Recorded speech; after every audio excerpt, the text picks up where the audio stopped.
ninjaforce.com। बिस्मिल्लाहिर्रहमानिर्रहीम। अस्सलाम वालेकुम। अज मैं बनाने लगी हाँ गाजर खीर। गाजर खीर भी मैं अगे भी बना के वीडियो चढ़ाई है, लेकिन मैं हुण एक होर तरह दूसरी तरह भी बनाने लगी, जिवें मैं आम भी बनानी हुंदी है ना गाजर खीर, उदा मैं कहा मैं तुहानूं वो भी बना के दिखा दियां कि किद्दां बनाउणी है। ਉਹਦੇ वास्ते मैं 2 किलो गाजर लईआं सी, उन्हां नूं ऐन अच्छी तरह तो साफ किया, उतों छिलिया, फिर धो पहलों धोतियां, फिर छिलिया, उतों छिल के फिर अच्छी तरह फिर धो के खुश्क करके कद्दूकस करके रख लईआं। वो बन मेरा ख्याल 1.5 किलो होंदियां हुण, ये ना 1.5 किलो होंदियां जरूर, 2 किलो च 1.5 किलो निकले होंदे। कद्दूकस करके रखियां। 1 कप मैं चावलों का लिया सी, वजन दे विच 1 पाओ सी ये चावल। उन्होंने मैं भें के रख दिता, धोते धो के अच्छी तरह भें के रख दिते। नाल मैं 5 किलो दूध लिया वा। दूध हजे मैं नहीं दिखाया, मैं कहा मैं जो डालन लगी होंगी ना उदों तुहानूं दिखाऊंगी। सब तो पहले तो मैं चावलों नूं पानी उपर रखिया वा उबलण वास्ते, ते चावलों नूं उबालूंगी थोड़ा जिहा, बाद फिर अगों तुहानूं अगे फिर बाद विच नाल नाल दिखाऊंगी।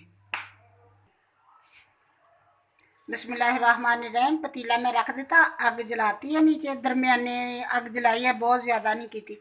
ये मैं डाल देनी है गाजर।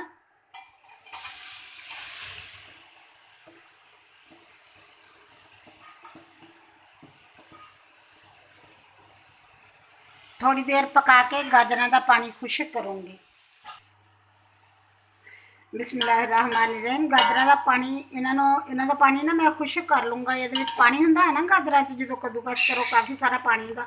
अजकल तो वैसे ही माशाल्लाह बहुत अच्छियां गाजर आईयां ते बहुत पानी वालियां होंदियां।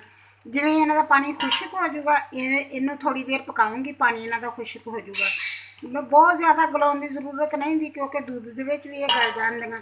ते इन्हां दा पानी जिवें खुश्क हो जाऊगा, फिर मैं तुहानूं अगे दिखाऊंगी कि पानी खुश्क होए तो बाद की करना।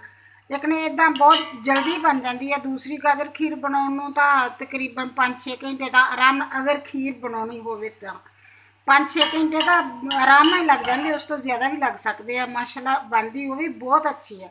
मैं पहले बना के वो वीडियो चढ़ाई है। हम इदा जो बनाओ, इदा अगर तुहाडे घर मेहमान आए आ, तुसीं उन्हां वास्ते गाजर खीर बनाउणी है, बस घंटा 1.5 घंटा लगूगा, तो आ चीज़ां बस तैयार होने की देर आ, छेती छेती बन जाती, बन भी जल्दी जाती, तो बनती भी बहुत मज़े की है बनती खीर। मैं हुण जिवें इन्हां दा पानी खुश्क हुंदा फिर तुहानूं दिखाउणी है। बिस्मिल्लाहिर्रहमानिर्रहीम। गाजरां दा पानी बिल्कुल खुश्क हो गया है, अच्छी तरह मैं अच्छी तरह खुश्क कर लिया। हुण मैं इसकी अग बंद कर दूँगी, इन्हां नूं थोड़ी देर वास्ते ठंडियां होने वास्ते रख दूँगी, ताकि गरम गरम दे विच मैं दूध नहीं डालूँगी, क्योंकि गरम गरम चीज़ डाला तो फुट जाता, खतरा कि दूध फुट ना जाए, इसलिए मैं थोड़ा जिहा इन्हां नूं ठंडियां होने वास्ते रख दूँगी। चुल्हा मैं बंद कर दिता वा।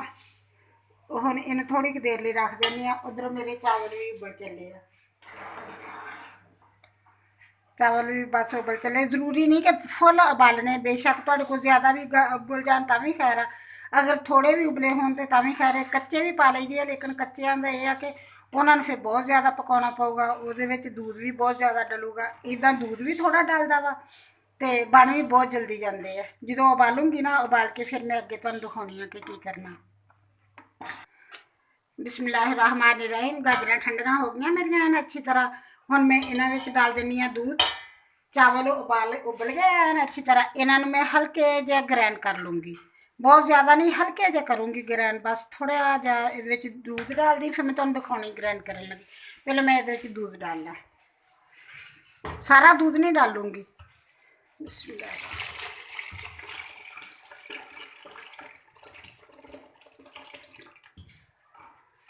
कुछ थोड़ा जिहा दूध मैं रख लिया, उहदे विच चावलों च पाऊँगी। कुछ दूध हजे मेरा बाकी पिया भी आ, मैं डालूँगी बाद दे विच। हुण मैं इहदे थल्ले अग जला दूँगी, इनू उन्नी देर तक उबाला आउण तक, जिन्नी देर के इन्हां नूं उबाला आऊगा उन्नी देर मैं चावलों नूं ग्राइंड कर लूँगी।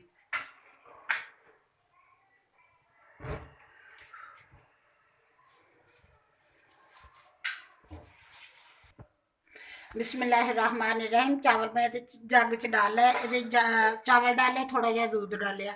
हुण मैं इन्हां नूं ग्राइंड करदी हां।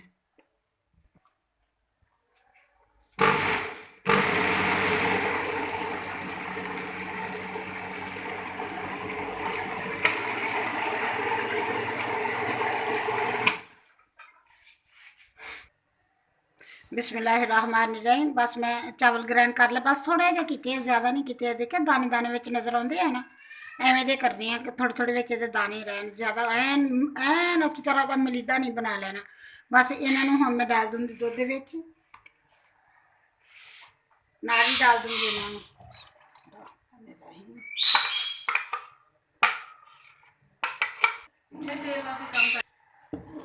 बिस्मिल्लाहिर्रहमानिर्रहीम। मैं चावल डाल दिते सी विच, तुहानूं दिखाया सी चावल डाले। हुण इहनूं ना दूध नूं रेजा पै गया, जिवें ही नाल नाल रेजा पिया वा उवें ही नाल नाल दूध गाढ़ा होना शुरू हो गया। हुण इहनूं मैं पकाऊंगी तकरीबन 1 घंटा तां लगूगा इहनूं पकाउण नूं ना, फिर भी 1 घंटा पकाऊंगी। वैसे तां इहनूं गाजर दी फिरनी कहा जांदा वा, गाजर की खीर नहीं कहा जाता। खीर भी लोग कह लेंगे अक्सर, लेकिन इनू गाजर की फिरनी, असीं इनू गाजर की फिरनी कहने। जो बनाने आ, कोई मेहमान आ जाए या घर बनाइए, मतलब सर्दियों के मौसम आ, गाजर का सीजन आ, गाजर के सीजन च 2-4 दफ़ा तो जरूर ही बनाई दी है कि अच्छी भी लगती, सर्दी होंगी है, बच्चों खाने वास्ते, बच्चे खाते हैं, बच्चों अच्छी लगती है। फिर कहते कि अम्मा सानू बना के दे, फिर मैं बना के देनी, उन्होंने बहुत मज़े की बनती है। इदा बना के जरूर चेक करें जे। हुण मैं जिवें ये थोड़ी जी पकूगी ना, फिर मैं तुहानूं दिखाऊंगी इहनूं। लेकिन यह है कि इहदे कोल खड़ो के जिवें ही दुध नूं उबाला आ जाऊगा, चावल तुसीं विच डाल दोगे ना, फिर इहदे कोल खड़ोना पैंदा, इहनूं हिलाउणा पैंदा हर झट बाद कि नीचे ना लग जाए। इसलिए मैनूं हुण इहदे कोल ही खड़ोना पऊगा, कोल खड़ो के इहनूं हिलाई जाऊंगी, एवें चम्मच नाल ना इहनूं हिलाई जाऊंगी बस। हम मैं पकाने आ, फिर अद्ध तक थोड़ी जी जो पक जूगी ना, फिर तुहानूं दिखाऊंगी एक दफ़ा। चीनी ये एंड च डालूंगी ये। बिस्मिल्लाहिर्रहमानिर्रहीम। बिस्मिल्लाहिर्रहमानिर्रहीम। दुध रिझन लग गया वा, मतलब खीर मेरी रिझन लग गई है। हम मैं ये डाल दूंगी 4-5 इलायचियाँ, सब्ज़ इलायचियाँ। इलायचियाँ दे इन्हां दे अगों मूँह खोल लै, थोड़े थोड़े मूँह खोल के, ते छोटी इलायची, सब्ज़ इलायची, छोटी इलायची ये डाल दूंगी ये विच। हुण इहनूं मैं पकन दूंगी, बिल्कुल एवें पकदा जिवें माशाअल्लाह एवें पकदा हुंदा जिवें सिर्फ दूध वाला गजरेला नहीं बनाईदा, एवें बन जांदा हुंदा वा। बहुत माशाअल्लाह मज़े दा बनदा हुंदा है। हुण मैं इहनूं बस अगे पकाई जाऊंगी। हुण जदों पक्कन ते आऊगा फिर तुहानूं दिखाऊंगी, क्योंकि मैं थोड़ी थोड़ी देर बाद इहनूं मतलब सिर ते ही इहदे खड़ी रहूंगी, जिन्नी देर तक ये पक नहीं जाऊगा इत्थे ही खड़ी रहूंगी, तो इहनूं मैं हिलाई जाऊंगी। बिस्मिल्लाहिर्रहमानिर्रहीम। मेरी फिरनी बन के तकरीबन तैयार हो ही चली है, थोड़ी ही देर आ। हुण मैं इहदे विच डाल दिंदी हां चीनी।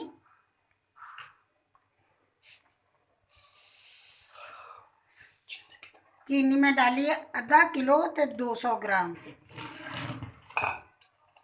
आधा किलो तो 200 ग्राम डाली है। तकरीबन सवा 3 पा पूरी नहीं सीगी, कि 3 पा होवे तो ज़्यादा हो जूगी। ये मैं इन्नी डाली है, लेकिन तुसी तो आपदे हिसाब नाल डालोगे ना। अगर तुसी ज़्यादा बना रहे हैं तो तुसी ज़्यादा चीनी डालोगे, अगर तुसी कम बना रहे हैं तो तुसी कम चीनी डालोगे। मैं इन्नी डाली आधा किलो, तो मैं थोड़ी जी ज़्यादा 200 ग्राम होगी जी मैं ज़्यादा ली होगी, इन्नी कि मैं ज़्यादा ली है, लैके तो डाली है। हुण मैं ये चीनी डाल दी है, नाल ही ये मैं डाल दिनी हाँ मलाई। फ्रैश मलाई है मेरी, मैं आपदे मैं दूध गर्म किया, दूध गर्म करके उहदे तो उतार के रखी सी खीर बनाउण वास्ते मलाई है। तुहाडी मर्जी आ, तुसी क्रीम भी लिया के डाल सकते, वैसे भी एवें भी बना सकते, क्योंकि निरी दूध च तो बनी हुंदी है। दूध में जो दूसरा भी सीगा 2 किलो वो भी मैं डाल दिता सी विच, 1.5 किलो तकरीबन डालिया, होर आधा किलो हजे भी पिया है। अगर जरूरत पई मैनूं तो मैं वो भी डालूंगी, लेकिन मैनूं लगदा सी कि नहीं जरूरत होगी। जो तुसी पकाओ जिवें जिवें नीचे हुंदी जांदी उवें उवें साइडां तो तुसी इहदा जिहड़ा दूध जिहड़ा खुश्क हो जांदा नाल नाल वो उतारी जाओ चम्मच दे नाल, इस तरह करके लगा ना रवे। उहदे विच तां सारा कुछ ही हुंदा वा, फिर उहनूं एवें नाल नाल उतारी जाओ।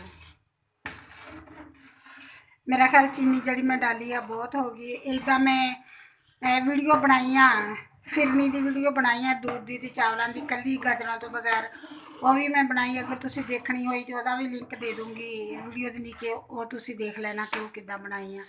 तो माशाल्लाह बहुत अच्छी, बहुत मज़े की बनती है। इदा तुसी कदे बनाया जो जरूर बना के ट्राई करके दस्या जे मैनूं कि किद्दां दी बनी है।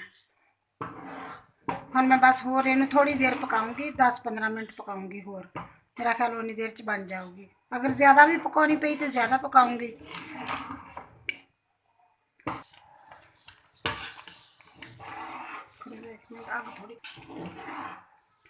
बिस्मिल्लाहिर्रहमानिर्रहीम। खीर मेरी बन के तैयार हो गई है माशाल्लाह, बहुत अच्छी बनी है खीर।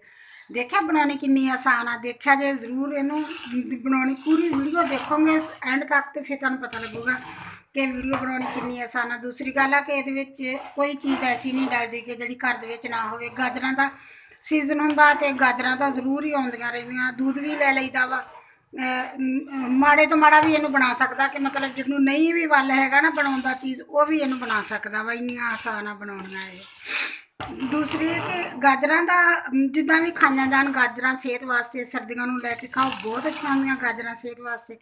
बहुत सारे फायदे इहदे विच गाजरां दे विच। दूध च कई बच्चे उदां गाजर नहीं खांदे, दूध नहीं पींदे, उन्हां नूं एवें बना के दे दिओ, पता भी नहीं चलूगा उन्हां नूं, शौक नाल खाण दे भी ओ बच्चे इदां। हुण बस बन के थोड़ी जी देर आ तैयार हो गई है बन के। हुण मैं इनू चुल्हे हाँ मैं ये दसना सीगा कि मैं दरमियानी तो भी थोड़ी आंच ते करके बनाई, थोड़ी थोड़ी आंच ते बनाई है। जो इनू रेजा पै गया से ना, उदों इनू थोड़ी थोड़ी आंच ते बनाया सीगा। इनू ज़्यादा नहीं सी कीती, ज़्यादा करदे ते ये चावल पीसे हुए सीगे नीचे लग जाते, फटाफट थले लग जाते चावल तो नीचे नीचे लग जाते, फिर उन्होंने चो स्मैल आउण लग जाती है, सारी दी सारी खीर खराब हो जाती है। फिर इदा आहिस्ता आहिस्ता करके अग थोड़ी जी करके हिलाई गई, इन्हू आहिस्ता आहिस्ता खड़ी तो माशाल्लाह बन के तैयार हो गई। हम माशाल्लाह बन के तैयार हो गई। हम मैं चुल्हा बंद कर देनी हाँ, फिर थोड़ी जी ठंडी हुई तो फिर तुहानू दिखाऊँगी। बिस्मिल्लाहिर्रहमानिर्रहीम। मेरी गाजर की फिरनी बन के बिल्कुल तैयार हो गई है माशाल्लाह, बहुत अच्छी बनी है। चेक की है माशाल्लाह, बहुत अच्छी है। इनू खीर भी कहा जा सकता है तो इनू गाजर की फिरनी भी कहीदा। बिल्कुल बन के तैयार हो गई है। अगर मेरी वीडियो पसंद आए, मैं हाँ ये कोई ड्राई फ्रूट इसलिए नहीं सी डालिया कि साढ़े बच्चे कहते कि मूँह च आउंदा ते अजीब जिहा लगदा है, इसलिए खीर दे विच मैं गाजरां हुंदियां ना, इसलिए नहीं डालदी कुछ भी। मैं तुसीं कहोगे देख के कि अम्मा ने तो कोई चीज़ ही नहीं डाली, तुहाडी मर्जी, अगर तुसीं चाहो तो तुसीं डाल भी सकते आ, अगर नहीं चाहो तो नहीं भी डाल सकते। मैं नहीं डालदी खीर दे विच, गाजरां वाली खीर च नहीं मैं डालदी हुंदी, दूसरियां च तो हर चीज़ च डालदी, लेकिन इन्हां च नहीं डालदी। अगर मेरी वीडियो पसंद आए, लाइक करना, शेयर करना, सब्सक्राइब करना, दुआवां च याद रखना। अल्लाह हाफिज़।